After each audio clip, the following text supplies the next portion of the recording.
Sejam muito bem-vindos a mais um episódio do Andromevcast. E hoje vamos trazer um tema bastante interessante. Vamos falar sobre infertilidade masculina, que é um dos temas que a andrologia trata. Espero que vocês gostem e vamos lá.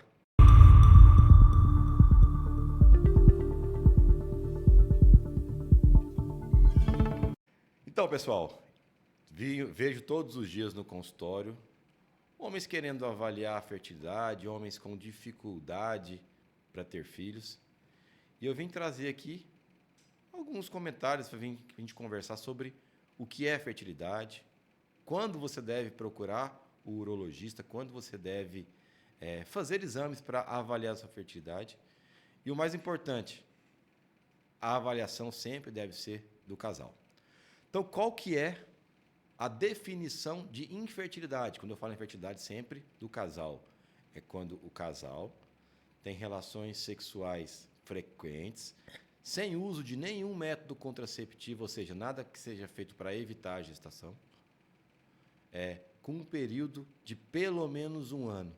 Doutor, casei semana passada, tem uma semana que a gente está tentando e não consegui engravidar. Não é infertilidade. Preciso fazer algum exame para avaliar a minha fertilidade? Teoricamente, não. Mas muitos casais têm o hábito de fazer o que a gente chama de exames pré-nupciais. Vou casar, quero saber como está, não a minha fertilidade, o termo correto seria como está o meu potencial fértil. Porque a fertilidade não é vista em exame. A fertilidade é vista depois que começa a se ter relações sexuais frequentes, sem uso de método contraceptivo, por pelo menos um ano. Tá? Feito isso, doutor, eu não casei, estou com a minha esposa há mais de um ano, ela não toma anticoncepcional, não usa DIU, a gente não usa preservativo há mais de um ano, nunca tivemos nenhum susto, nunca tivemos nenhum atraso menstrual, nunca tivemos nenhuma possibilidade de gestação. Eu preciso investigar? Sim. Esse paciente, esse casal, é o casal que precisa procurar uma avaliação com um médico especialista em fertilidade. E sempre, isso é uma coisa que eu falo muito com meus pacientes, sempre o homem e a mulher devem ser avaliados. A mulher procurar um ginecologista especialista em reprodução humana assistida e o homem procurar um andrologista, um urologista especialista nessa parte de reprodução. Tá? Então, esse é um ponto importante, sempre o casal. E como fazer essa avaliação, doutor? O que a gente tem que fazer? Primeira coisa, a gente tem que fazer um check-up, a gente tem que avaliar a saúde como um todo, porque como eu gosto muito de frisar aqui no nosso podcast, a fertilidade está muito relacionada com os seus hábitos, com o seu estilo de vida.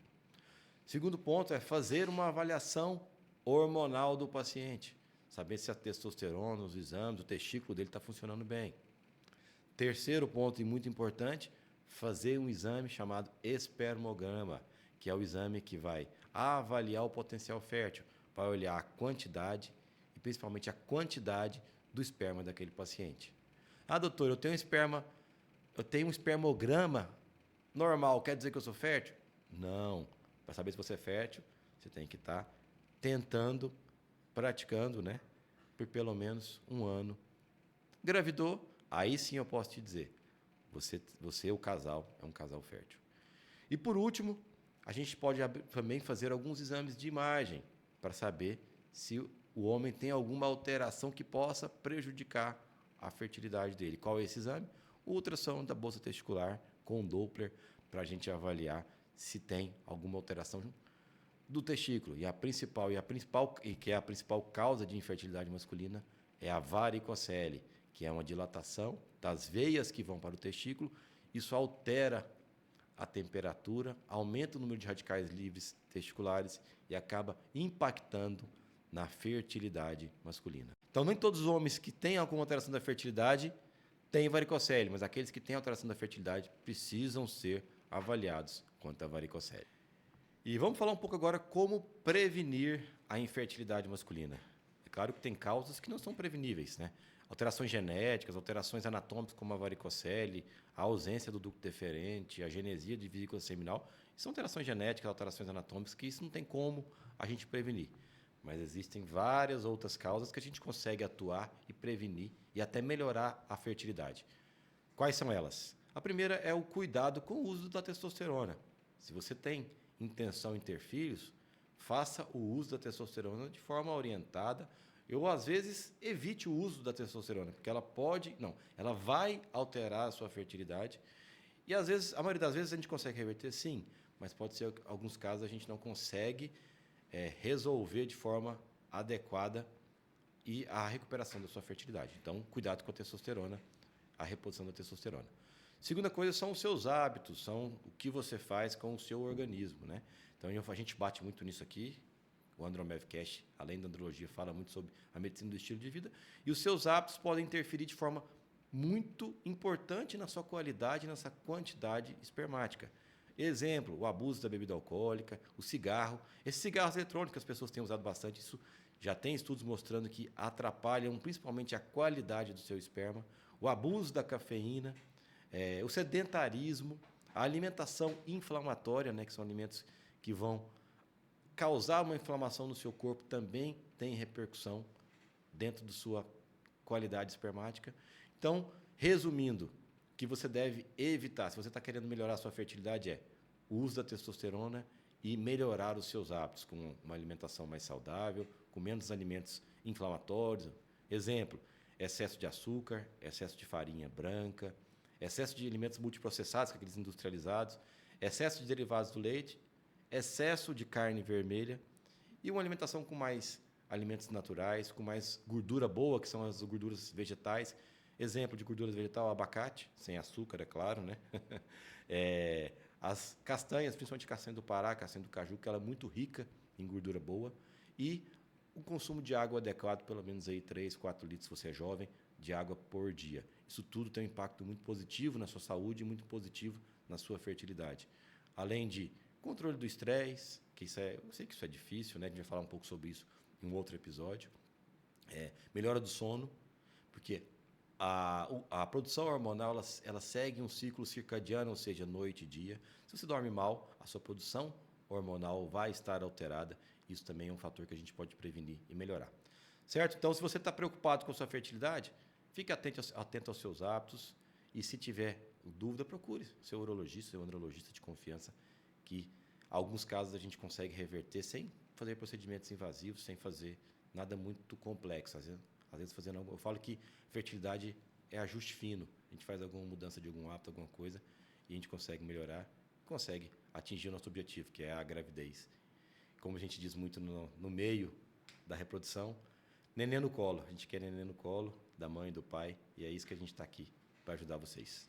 E agora vamos lá, vamos agora focar mais na fertilidade masculina, vamos falar mais agora do homem. Tá? E quais são as principais causas de infertilidade masculina? Tá? A principal causa de infertilidade masculina é a varicocele, como disse anteriormente, que é a alteração das veias testiculares, aumenta a temperatura testicular, aumenta os radicais livres, piora a produção espermática, o paciente começa a ter dificuldade de gestação. Além disso, alterações hormonais podem causar uma infertilidade, tanto uma deficiência de testosterona, quanto aqueles pacientes que fazem uso da testosterona. A uso da testosterona pode inibir o eixo hormonal, inibindo esse eixo hormonal, o testículo entra de férias, entre aspas. Ele para de produzir tanto a testosterona quanto o espermatozoide. O paciente chega no consultório com quadros de infertilidade devido ao uso da testosterona exógena, de forma injetável, gel de testosterona, os pellets de testosterona, todos esses podem causar também infertilidade. E existem também as azoospermias, que são aqueles pacientes que fazem o espermograma e aí não vem nenhum espermatozoide no espermograma dele, ou seja, eles não conseguem ejacular espermatozoide. E aí essas são classificadas em obstrutivas e não obstrutivas. Então, as obstrutivas são aquelas que algum quadro ou infeccioso, alguma infecção, alguma doença sexualmente transmissível que ele teve, que obstruiu o ducto deferente, e aí ele não consegue ejacular esse espermatozoide que é produzido no testículo. Aqueles pacientes que fizeram a vasectomia é uma infertilidade por obstrução. E alguns pacientes têm a ausência dos ductos deferentes e vesículas seminais, ou seja, algum defeito congênito, genético, que faz com que eles não tenham o ducto por onde passa o espermatozoide, e aí, quando faz o espermograma, eles não têm espermatozoide. E tem também azospermias não obstrutivas, ou seja, aquelas que ele tem todo o sistema reprodutor perfeito, mas por algum motivo ele não produz o espermatozoide. E geralmente essas aí são causas genéticas, tá? O uso de anabolizantes causa o que a gente chama de azospermia não obstrutiva. Esses geralmente são reversíveis. A gente tem como fazer um tratamento para reverter essa azospermia de causa hormonal, tá? Aí depende muito de qual medicação, qual hormônio ele usou, o tempo de que ele usou e as doses que o paciente usou. E aí a gente pode conseguir reverter isso aí com 3, e alguns pacientes demoram até um ano e meio, para que a gente consiga fazer a reversão. E a gente tem que avaliar caso a caso. Tá? Então, essas são as causas de infertilidade masculina. Se você tem essas queixas, está há mais de um ano tentando engravidar a sua esposa, sem nenhum método contraceptivo, e não está conseguindo, procure o urologista, procure o andrologista, para que você possa fazer uma avaliação completa. Tá? Boa parte dos casos de infertilidade masculina são reversíveis, tem tratamento. Então, essa é a notícia boa. Essa é a luz no fim do túnel que eu deixo aqui. Tá? E espero que vocês tenham entendido, espero que tenha ficado claro. E qualquer dúvida, a gente está aberto aí para discutir nas redes sociais, aqui no podcast, aqui no YouTube, nosso videocast também. Ok? Um abraço, até o próximo episódio.